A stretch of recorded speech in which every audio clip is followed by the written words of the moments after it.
오늘 우리에게 주신 귀한 말씀 히브리서 4장 14절부터 16절 말씀입니다. 네, 오늘은 우리가 쉬운 성경으로 하지 않고 개역개정 성경으로 함께 보도록 하겠습니다. 사랑하는 우리 성도 여러분 함께 우리 히브리서 신약성경 히브리서 4장 14절부터 16절 개역개정 성경으로 함께 말씀을 합독해서 읽도록 하겠습니다. 제가 가지고 있는 개역개정 성경 신약 356페이지에 있습니다. 함께 있습니다. 시작. 그러므로 우리에게 큰 대제사장이 계시니 승천하시니 곧 하나님의 아들 예수시라. 우리가 믿는 도리를 굳게 잡을지어다. 우리에게 있는 대제사장은 우리 연약함을 동정하지 못하실 리가 아니요 모든 일에 우리와 똑같이 시험을 받으시니로되 죄는 없으시리라. 그러므로 우리는 긍휼하심을 받고 때를 따라 돕는 은혜를 얻기 위하여 은혜의 보좌 앞에 담대히 나아갈 것이니라. 아멘. 우리 말씀에서 잠깐 기도하겠습니다. 사랑의 하나님 감사합니다.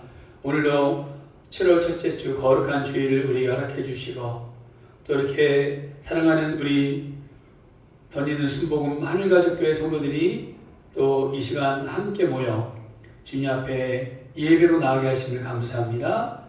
이 시간도 우리가 한마음 한뜻이 되어져서 영과 진리로 드려지는 아름답고 복된 예배요 하나님의 마음을 시원케 드리는 그런 예배가 되게 하여 주시옵소서. 이 예배 가운데 하나님의 임재가 내려오고 또한 우리가 누리고 또한 하나님 앞에 영광을 올려드리는 귀한 시간 될 줄로 믿습니다.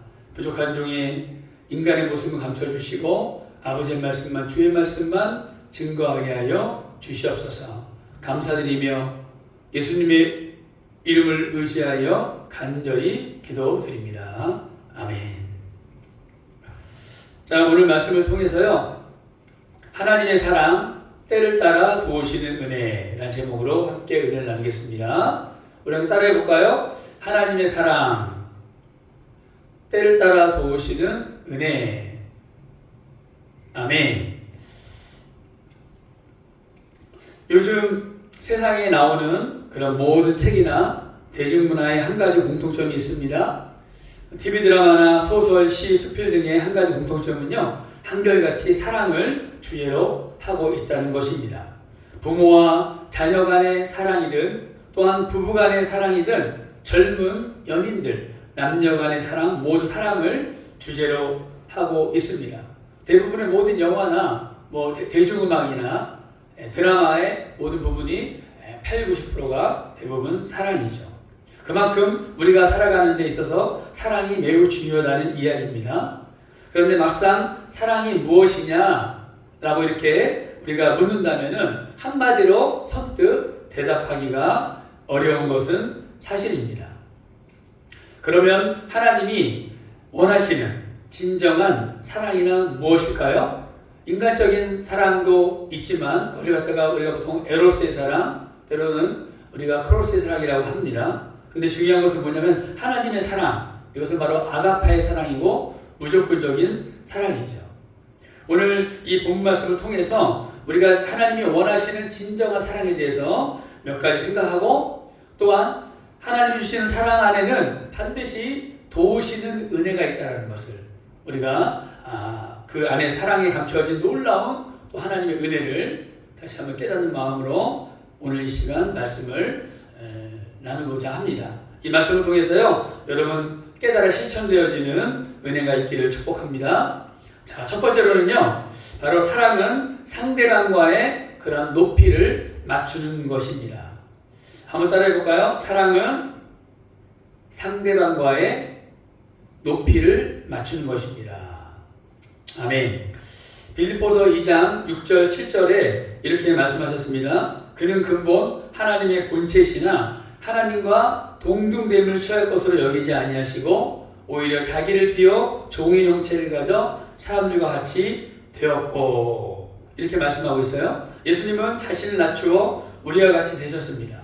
높은 하늘에 계시면서 우리를 내려다 보면서 꾸짖거나 심판하지 않으시고 오늘 하늘 보좌를 버리시고 우리와 똑같은 인간의 몸을 입고 우리 가운데 내려오셨습니다.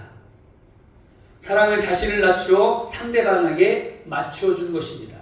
바로 하나님이신 예수님이 인간의 모습으로 이 온 인류의 그러한 높이에 맞춰서 인간의 모습으로 내려오신 것처럼 또한 똑같이 그렇게 우리도 인생 살아가면서 그러한 높이를 맞추어서 사랑을 실천한다는 것이죠.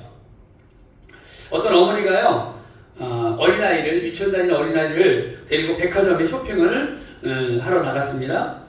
때마침 명절 때가 되어서 곳곳에 그냥 아름다운 장식들이 걸려있고 또 흥겨운 음악이 흘러나오고 있었습니다. 상점마다 세일한다고 좋은 물건들을 싼 값에 내놓고 팔고 있었어요. 어머니는 아들을 데리고 여기저기 다니면서 구경을 했습니다. 그런데 아이가 처음에는 신기하고 막 하더니 나중에는 자꾸만 징징거리고 또한 이렇게 귀찮게 하고 또한 큰 소리로 우는 것입니다. 그래서 어머니는 아이가 뭔가 사고 싶은 게 있나 보다 해서 장난감 가게로 아이를 데리고 갔습니다. 그러나 아이는 여전히 짜증을 부리고 있었어요. 화가 난 어머니는 아니 왜 이렇게 재미있는 것들이 많이 있는데 너는 울기만 하는 거야 하면서 야단을 칩니다. 그래도 아이는 여전히 울고 있었습니다.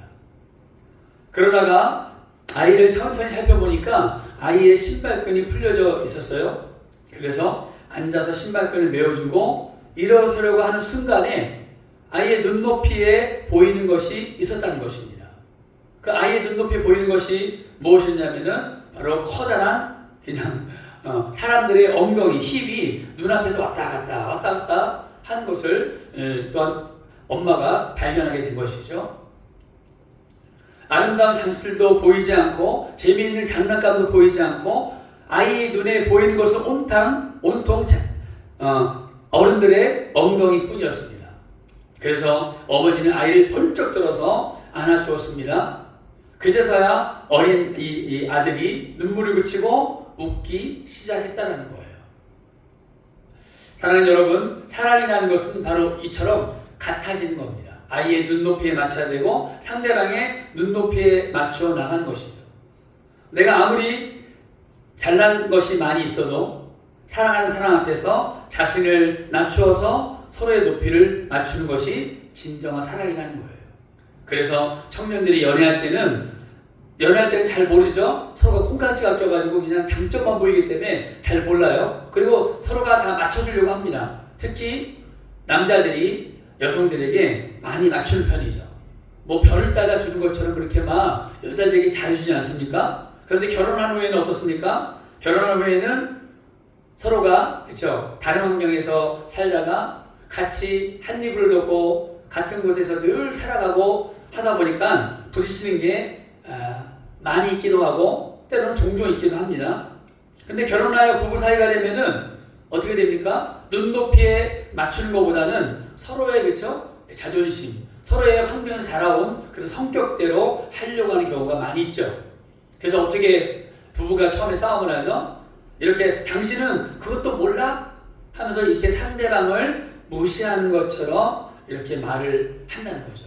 여러분 요새 여러분들도 젊은 분들이 이혼도 많이 하고 또 결혼을 많이 안 하려고 하다 보니까 이런 여러 가지 그런 예능 프로나 TV에 보면요, 그렇죠? 이런 연인들 사이에 어떻게 해야 결혼할 수 있고 어떻게 해야 오랫동안 이혼하지 않고 잘 살 수 있나에 대해서 그런 프로그램들이나 전문가들이 나와서 얘기하는 그런 것들이 많이 있습니다. 근데 거기에 보면은 뭐라고 그러냐면은 해서는 안 될 말 중에 하나가 상대방을 무시하는 말. 그것을 결코 해서는 안 된다는 거예요. 저희 시대나 저희 어머님 시대 때는 남존여비 때문에 남편들이 막 얘기해도 어머님들이 또 아내 되는 분들이 다 받아주고 그냥 그렇게 살았지만 지금은 그렇지 않습니다, 여러분.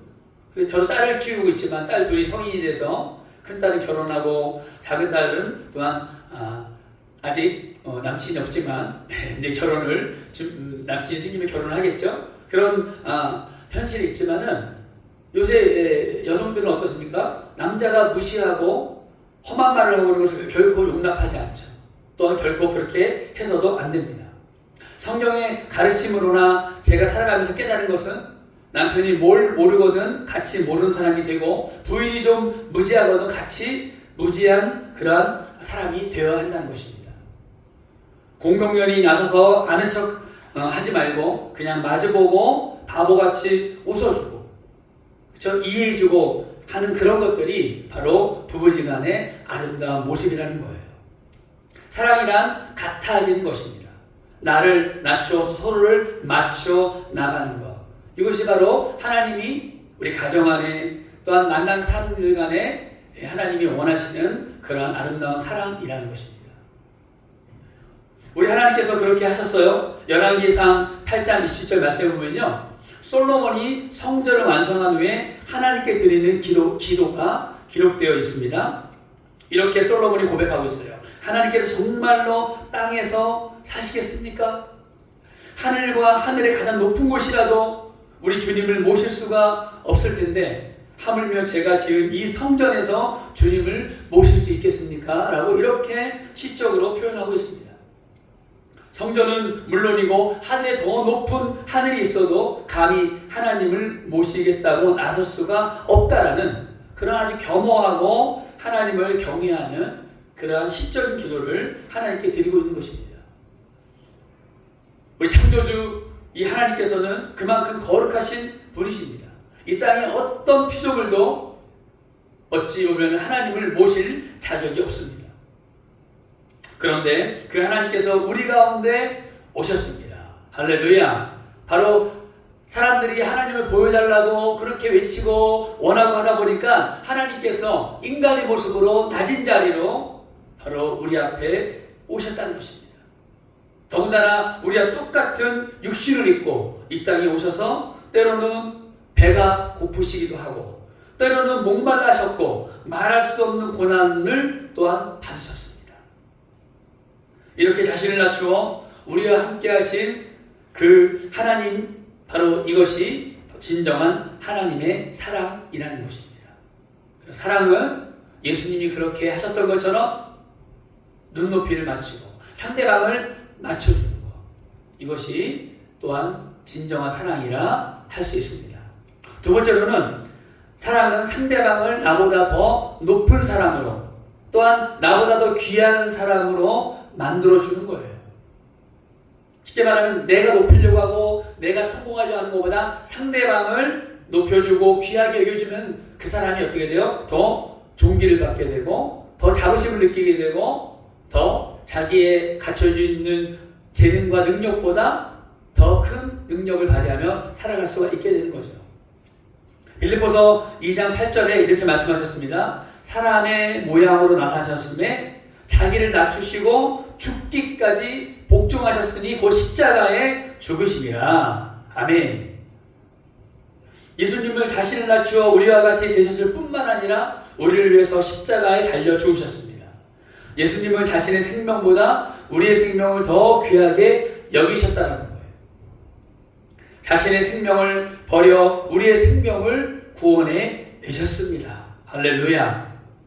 진정한 사랑은 자기보다 남을 더 높여주는 것입니다. 여러분, 유명한 이 트로트 가요 가사 중에서요, 뭐 그대 앞에만 서면 나는 왜 작아지는가 라는 유명한 그런 가요가 있죠.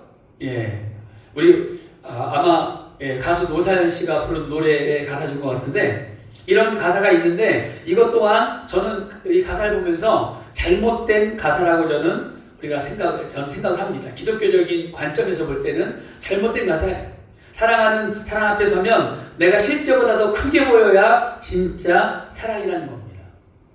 나는 아무것도 아닌데, 나는 배운 것도 부족한데, 할 줄 아는 것도 별로 없지만 저 사람은 나를 자기보다 더 잘난 사람으로, 자기보다 훨씬 가치 있는 사람으로 인정해 주는구나 라고 이렇게 상대방이 인정을 받을 때 진정한 사랑의 가치를 느낀다는 겁니다. 그래서 부부지간에 서로가 있잖아요. 말씀을 드렸다시피 무시하고 때로는 자기의 주장을 갖다가 굽히지 않고 자꾸 나타내고 이럴 때 그게 바로 부부싸움의 시초가 되어지고 그게 확산이 되면은, 그렇죠? 또한 헤어나올 수 없는 그런 불행의 환경으로 치닫게 된다는 것이죠. 그래서 저는 가사를 이렇게 바꾸고 싶어요. 그대 앞에만 서면 나는 왜 이렇게 자꾸만 커지는가? 이렇게 되어야 제대로 된 아름다운 사연하는 거예요. 그대 앞에 먼저 한번 작아진다는 것은 그만큼 어떻습니까? 예, 상대방이 자기를 무시할 수 있고 아니면 그만큼 뭔가 사랑의 가치를 제대로 받지 못하고 누리지 못한다는 것과 같다는 것이죠. 그래서 여러분 누구를 만나더라도 상대방이 나를 커지게 만들어주고 그렇죠? 존귀하게 만들어주는 그런 상대방을 만나야 합니다. 서로 다른 남녀가 만난 진정한 사랑을 느끼게 되면은 결혼을 하지만 살다 보면은 대부분은 부부싸움을 하는 것으로 알고 있어요. 누가 그러는데 부부싸움을 전혀 안 하는 부분은 그렇죠? 사랑이 없는 것이라고 해서 그래서 우리 큰딸 하은이가 우리 요셉이랑 결혼했는데 둘이는 뭐 한 번 싸웠대나 거의 안 싸웠다고 하더라고요. 그래서 제가 이 말씀을 준비하면서 우리 큰딸을 생각하면서 쟤네 둘은 별로 사랑을 하지 않나? 이런 생각을 스쳐 지나가면서 한번 해보기도 했습니다. 중요한 것은 말씀드린 것처럼 부부 싸움을 전혀 안 하는 부부는 어쩌면 사랑이 없는 것이라고 그렇게 어떤 사람이 얘기했다는 거예요. 그래서 저 같은 경우는 있잖아요. 하는 수 없이 나를 정해놓고 가끔 아내와 제가 싸우기도 합니다. 예. 그런데 부부싸움을 하는 이유가 무엇입니까? 제가 살면서 깨달은 것이 있는데 여러 가지 이유가 있지만 사실 따져보면은 이유는 딱 하나입니다. 옛날에는 나도 꽤 괜찮은 사람이었는데 당신을 만나서 이 모양 이 꼴이 되었다 라고 한 것입니다. 저도 옛날에 좀 많이 들어본 얘기인데 세월이 갈수록 자꾸만 자신이 작아지는 것을 느끼는 것이죠. 남편들은 아내들이 단소리라는 것이 자기를 무시한다고 생각을 하고 아내에게 큰 소리를 치르고 또한 아내들은 남편이 여자 마음을 몰라준다고 해서 또한 잔소리를 해야 됩니다.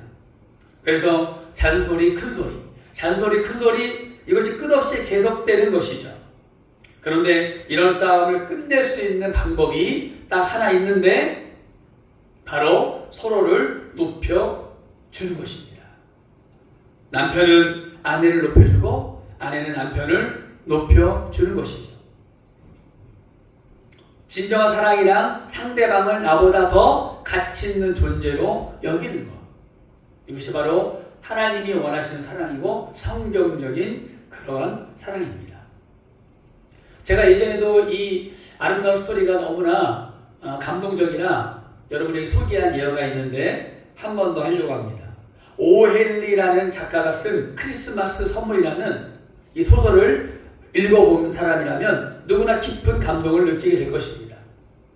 소설의 내용의 주제의 요약은 이렇습니다. 가난하기는 하지만 서로를 너무도 사랑하는 부부가 있었어요. 너무나 가난한 부부였습니다. 마침 크리스마스가 되어서 선물을 하려고 하는데 남편은 아내의 아름다운 금발머리에 이 꽂을 그런 머리핀을 하나 사주고 싶었습니다.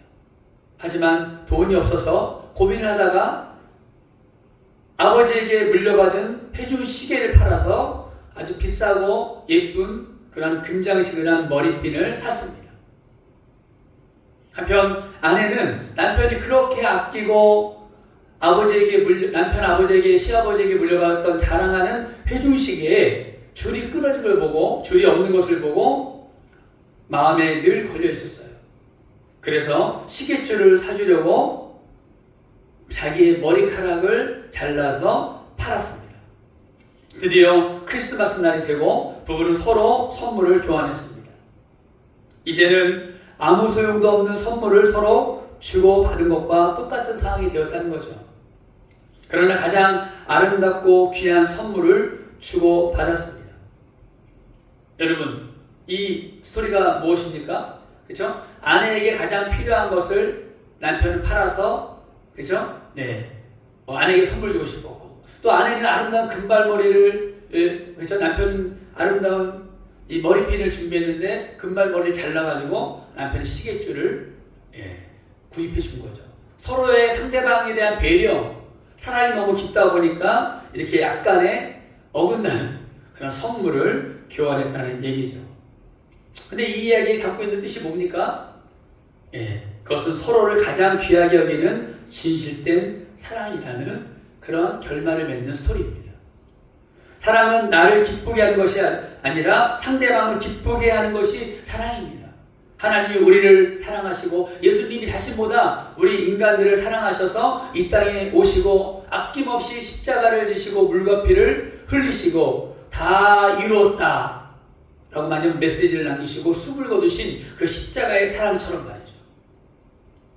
상대방을 나보다 더 귀한 존재로 여기고 또한 상대방을 기쁘게 할 수만 있다면 내가 가진 것, 내가 가진 귀한 것을 희생할 수 있는 것, 그것이 바로 진정한 사랑이라는 것입니다. 우리가 말로만 진정한 사랑, 참된 사랑 외칠 것이 아니라, 그렇죠? 이 부부와 같이 또한 우리 예수님께서 사랑을 실천하시기 위해서 이 땅에 오신 그 아가페의 사랑처럼 그것이 바로 진정한 사랑인 줄로 믿습니다. 그런데 여러분, 하나님께서 그렇게 우리에게 실천하신 이 놀라운 사랑, 그렇죠? 그 사랑이 바로 말씀으로 이 땅에 오셨고 그 말씀이 우리에게 놀라운 크나큰 은혜를 주고 있습니다.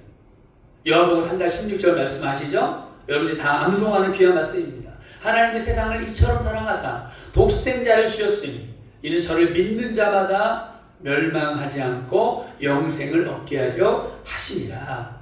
아멘. 이것은 바로 우리 모든 크리스찬들이 알고 있는 귀한 그러한 말씀이고 또한 모든 어쩌면 창세기부터 요한계시록까지의 말씀 중에 가장 핵심 포인트되는 말씀을 뽑으라고 하면은 바로 요한복음 3장 16절에 있는 말씀입니다. 하나님은 우리를 구원하시기 위해서 아들을 내어주셨습니다. 당신의 아들의 생명보다는 우리 인간의 생명, 하나님의 형상대로 지음받은 하나님께서 인격적으로 만든 이 생명을 더 귀하게 여기셨다라는 거예요. 이렇게 우리를 위해서 가장 귀한 아들을 아낌없이 내어주신 사랑, 이것이 바로 하나님의 사랑인 것입니다. 마지막 세 번째로는 사랑은 상대방을 이해해 주는 것입니다. 오늘 본문을 함께 다시 한번 읽어보겠습니다. 15절 말씀입니다. 우리에게 있는 대제사장은 우리 연약함을 동정하지 못하실 리가 아니요 모든 일에 우리와 똑같이 시험을 받으신 이로되 죄는 없으시리라. 아멘. 예수님은 우리의 연약함을 동정하지 아니하신 분이라고 이렇게 말씀하고 있습니다. 동정이라는 이 말씀은 영어 성경에서 있잖아요. sympathize라는 말을 씁니다. 이 sympathize라는 말은 동정이라는 표현이고 이 동정이라는 뜻이 우리말로 표현하면 뭡니까? 상대방을 불쌍히 여기고 측은히 여긴다는 뜻이죠. 예수님은 우리의 연약함을 불쌍히 여기시는 분입니다. 그 이유가 무엇입니까? 우리를 너무나 잘 알고 계시기 때문이죠. 예수님 당신도 우리와 똑같이 인간의 몸을 입고 또한 인간의 모습처럼 배고픔을 경험하셨기 때문에 또 십자가의 고통으로 우리의 모든 그런 고통을 또한 잘 아신다는 것이죠. 모든 일에 우리와 한결같이 시험을 받으신 자로되 죄는 없으신 이로다. 아멘. 이렇게 말씀하고 있지 않습니까? 우리와 똑같이 시험을 받으셨기 때문에 우리가 당하는 시험도 또한 잘 알고 계십니다. 그래서 우리를 이해하시고 우리를 측은히 불쌍히 여기시는 것입니다. 여러분 중에는 하나님이신 예수님도 시험을 받는단 말이야? 그분은 하나님의 아들이신데도 그분도 시험 앞에서 마음이 흔들릴 수 있단 말이야? 라고 이렇게 생각하는 분이 또한 계실 수도 있습니다. 마태복음 16장에 기록된 사건 중에서 예수님께서 제 아들에게 너희는 나를 누구라 하느냐? 라고 이렇게 물으십니다.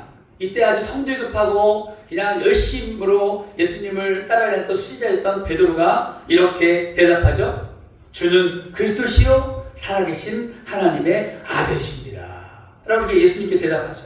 그래서 예수님께서 크게 기뻐하십니다. 아하하하 웃으시면서 그래 참 그 말이 옳다. 너는 베드로다 반석이다. 내가 이 반석 위에 내 교회를 세우리니 음부의 권세가 이기지 못하리라. 이렇게 하시면서 베드로에게 청록쇠를 주시겠다고 하셨습니다. 그것은 바로 뭐냐면 베드로와 같은 믿음을 소유하라는 뜻이죠. 베드로와 같은 그런 고백이 있는 믿음이 진짜 믿음이라고 하시면서 그죠? 그런 베드로와 같은 믿음을 가지라는 의미의 상징적으로 천국 열쇠를 준다는 뜻이죠. 이때만큼 예수님께서 기뻐하시고 흐뭇해하신 그런 예가 없습니다. 그런데 곧 이어 예수님께서 고난을 받으실 거라고 이렇게 말씀을 드리자, 아이고 가만히 있으면 될 텐데 성직급한 베드로가 또 그냥 충성신에서, 그쵸? 이렇게 대답을 합니다. 주여, 그렇게 하지 마소서. 이 일이 결코 죽게 일어나지 않을 것입니다. 이렇게 또한 자기 자랑스럽게 대답을 하죠. 그러자 예수님께서는 야단을 치십니다. 호통을 치시죠. 사탄아, 내 뒤로 물러가라. 너는 나를 넘어지게 하는 자로다. 라고 이렇게 말씀하십니다. 아니, 이 말씀이 뭐 있잖아요. 중요한 것은 방금 전에 칭찬하셨어요. 너무나 기뻐하시면서 베드로를 칭찬하셨는데, 그렇죠? 그런 영예스러운 그러한 칭찬을 주셨는데 그 뒤로 바로 다시 한번 호통을 치면서 사탄아 물러가라 하고 이렇게 나를 넘어지게 한다라고 이렇게 말씀하고 있습니다. 이 말씀을 잘 보십시오. 너는 나를 넘어지게 한 자로다. 무슨 뜻입니까? 예수님도 시험이 다가올 때에는 흔들릴 수 있다라는 그런 말씀이에요. 물론 이것은 예수님도 시험을 받아 넘어진다는 뜻은 결코 아닙니다. 그러나 예수님이 시험을 받으실 수 있다는 것은 예수님도 우리와 같은 똑같은 그런 이 성정, 마음을 갖고 계셨다라는 그런 표현입니다. 그래서 성육신했다고 하지 않습니까? 예수님께서 이렇게 인간의 몸을 입으시고 온갖 어려움을 체험하시고 시험을 당하시고 마지막으로 십자가의 고난을 겪으신 예수님은 여러분이 당하는 어려움과 시험을 알고 계십니다. 그리고 우리를 불쌍히 여기십니다. 여러분들이 경제적인 문제로 어려움을 당할 때 예수님께서는 내가 너의 어려움을 안다. 내가 광야에서 40일을 금식할 때에 얼마나 배가 고팠는지 내가 체험했고 그것을 또한 안다. 너의 배고픔을 내가 누구보다도 또한 잘 안다라고 이렇게 말씀하시는 것입니다. 여러분들이 육신적인 고통을 당할 때도 예수님께서는 여러분들이 이렇게 위로하십니다. 내가 너의 고통을 안다. 내가 십자가에 달렸을 때에 그 사람들이 내 손에 못을 박았었지, 발에도 못을 박고 창으로 허리를 찔렀다. 그때 얼마나 고통스러웠는지 나는 모른다. 지금 너가 겪고 있는 육신적인 고통을 내가 누구보다도 잘 안다 라고 말씀하십니다. 또한 여러분들이 인간관계 속에서 어려움을 당할 때 예수님께서 또한 우리에게 성령님으로 오셔서 이렇게 말씀하십니다. 내가 너의 괴로움을 안다. 글쎄 내 제자 중에 가룟 유다라는 사람이 있었는데 내가 3년 동안이나 그렇게 사랑하고 정성과 가르쳤는데 나를 배신하고 나를 팔아 넘겼단다. 또한 수지제자인 베드로는 나를 그렇게 사랑한다고 하더니 자기 목숨이 위태로우니까 나를 버리고 도망갔단다. 지금 너가 괴로워하는 그 배신감과 실망스러움을 내가 누구보다도 잘 안다 라고 이렇게 우리에게 오셔서 말씀하십니다. 그리고 무엇보다도 여러분들의 마음과 생각 안에 시험이 들어있을 때 예수님께서 또 이렇게 말씀하십니다. 내가 너의 갈등을 알다. 너의 그러한 고뇌를 안다. 내가 광야에서 금식할 때 사탄이 이렇게 내게 와서 속삭이면서 유혹했지. 만일 내게 엎드려 경배하면 천하 만국을 너에게 주겠다. 만약 내가 그렇게 했다면 십자가를 지지 않고도 이 세상을 내 것으로 만들 수 있었을 것이다. 그때 그 유혹을 물리치는 것이 참 어려웠고 인간적인 갈등이 있었단다. 너가 지금 당하고 있는 그 시험이 얼마나 이기기 어려운 시험인지 또한 내가 누구보다도 잘 안다.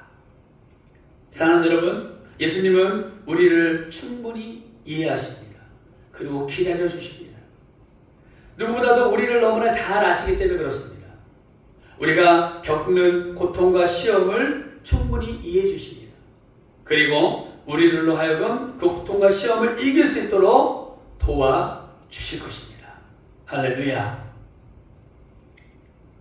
오늘 본문에 있는 히브리서 4장 16절 말씀에 보면 그러므로 우리는 긍휼하심을 받고 때를 따라 돕는 은혜를 얻기 위하여 은혜의 보좌 앞에 담대히 나아갈 것이니라. 여러분, 이 말씀 여러분 너무나 잘 아는 말씀이고 제가 여러분들에게 늘 축복할 때 또한 하는 말씀이죠. 때를 따라 돕는 은혜를 얻기 위하여. 누구든지 주님 앞에 나아가기만 하면요, 그렇죠? 주님께서는 때를 따라 돕는 은혜를 베풀어 주신다고 오늘 본문의 16절에서 분명히 말씀하고 있어요. 그래서 은혜의 보좌 앞에 우리가 날마다 나아가야 됩니다. 은혜의 보좌 앞인 예배 시간, 성전에, 또한 여러분들이 가정 안에서도 늘 기도하고 말씀으로 무장하는 것이 은혜의 보좌 앞에 나가는 것입니다. 사랑하는 여러분, 이제 말씀을 맺으려고 합니다. 하나님 앞에 더 가까이 나아가시기를 여러분 축복합니다. 여러분이 더 겪고 있는 여러 가지 어려움과 고통을 주님께서는 잘 알고 계십니다. 마음의 상처와 번민을 주님께서는 누구보다도 잘 알고 계십니다. 어쩌면은 사랑하는 남편이 나의 마음을 아는 것보다 또한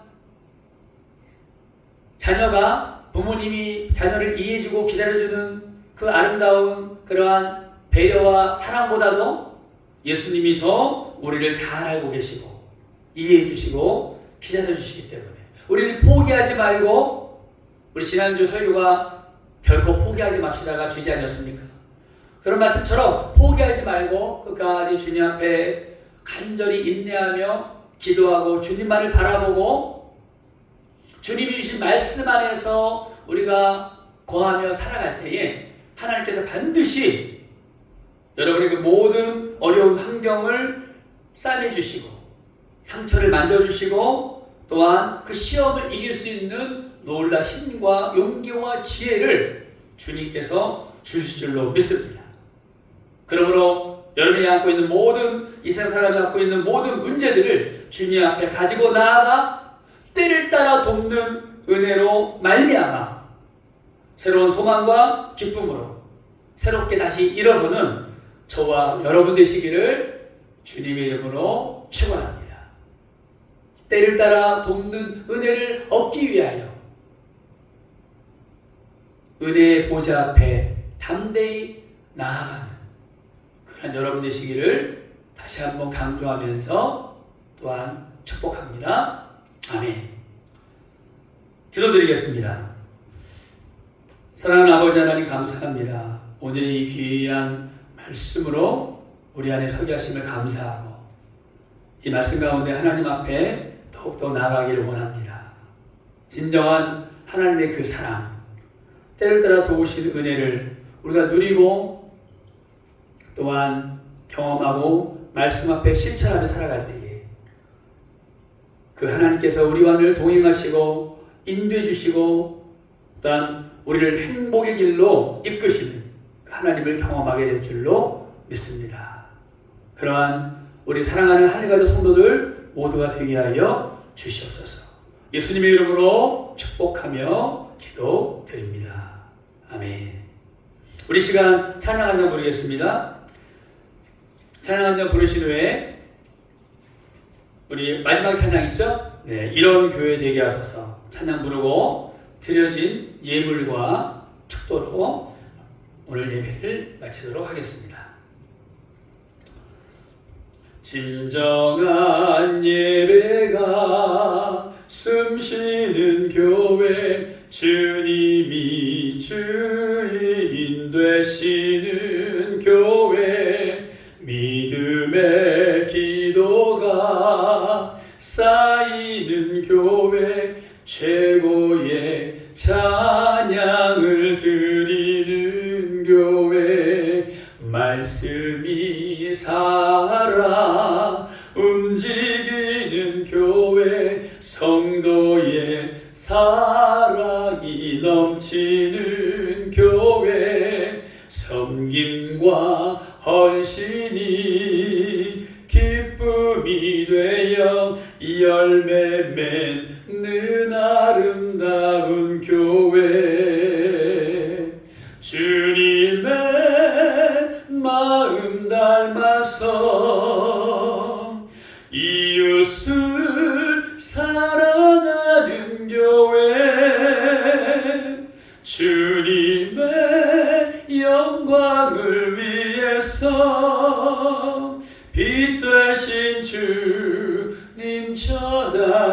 교회 사랑의 불꽃이 활짝 피어나 날마다 사랑에 빠지는 교회 주께서 사랑하는 우리 교회가 이런 교회 되게 하소서. 주께서 사랑하는 우리 교회가 이런 교회 되게 하소서. 아멘. 주님 감사합니다.